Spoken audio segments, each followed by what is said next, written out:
ಲಕ್ಷ್ಮಣನ ಉಲ್ಲೇಖವನ್ನು ಎಲ್ಲಿ ಮಾಡುವಾಗಲೂ ಅವನು ಯಾವಾಗಲೂ ಆಯುಧದ ಜೊತೆಗೇ ಇರ್ತಿದ್ದ. ಎಲ್ಲೋ ಇಟ್ಟು ಆಮೇಲೆ ಹುಡ್ಕೊಂಬರ್ತೇನೆ ಅಂತ ಹೇಳುವ ಪ್ರಶ್ನೆ ಇಲ್ಲ. ಯಾಕೆಂದರೆ ಅವನು ರಕ್ಷಣೆಗೋಸ್ಕರನೇ ನಾನು ಇದ್ದೇನೆ ಅನ್ನೋದು ಅವನೇ ಹಾಕಿಕೊಂಡ ನಿಯಮ. ನಾನು ಅಣ್ಣ ಅತ್ತಿಗೆಗೆ ಯಾವಾಗಲೂ ಕೂಡ ಬೆಂಗಾವಲಾಗಿ ರಕ್ಷಕನಾಗಿಯೇ ಓಡಾಡಬೇಕು ಅಂತ. ಹಾಗಾಗಿ ಹೊರಕ್ಕೆ ಬಂದವಳು ಈ ಅತ್ಯಂತ ಸುಂದರವಾದಂತಹ ಜಿಂಕೆಯನ್ನು ಕಂಡೊಡನೆ ಕೂಗಿ ಕರೆದು ಹೇಳ್ತಾಳೆ, ಬೇಗ ಬನ್ನಿ ಅಂತ ಹೊರಕ್ಕೆ ಕರೀತಾಳೆ. ರಾಮ ಮತ್ತು ಲಕ್ಷ್ಮಣ ಇಬ್ಬರೂ ಹೊರಕ್ಕೆ ಬರ್ತಾರೆ.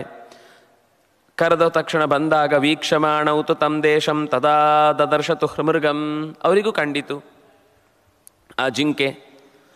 ಆದರೆ ಇದು ವಿಷಯವನ್ನು ನೋಡಿ ಲಕ್ಷ್ಮಣ ರಾಮನಿಗೆ ಹೇಳ್ತಾನೆ, ತಮೇವೈನಮಹಂ ಮನ್ಯೆ ಮಾರೀಚಂ ರಾಕ್ಷಸಂ ಮೃಗಂ.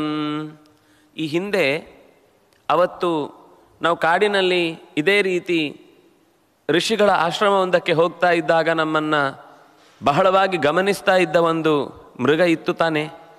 ಅದು ನಮ್ಮನ್ನು ಹೊಡೀಲಿಕ್ಕೆ ಅಂತ ಬಂದಾಗ ಅದನ್ನು ಅಟ್ಟಿಸಿಕೊಂಡು ನಾವು ಓಡಿಸಿದ್ದೇವೆ ತಾನೆ. ಅದೇ ಮಾರೀಚ ಮತ್ತೆ ಮೃಗವಾಗಿ ಬಂದಿದ್ದಾನೆ ಅಂತ ಅನಿಸುತ್ತೆ. ಮಾರೀಚ ಏನು ಅಂದ್ಕೊಂಡಿದ್ದ ಅಂದರೆ, ನಾನು ಅವನನ್ನು ಗಮನಿಸ್ತಾ ಇದ್ದೇನೆ, ನನ್ನನ್ನು ಯಾರೂ ಗಮನಿಸ್ತಾ ಇಲ್ಲ ಅಂತ.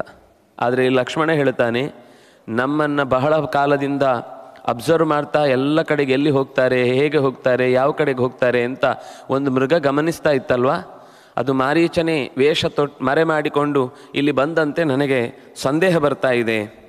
ಚರಂತೋ ಮೃಗ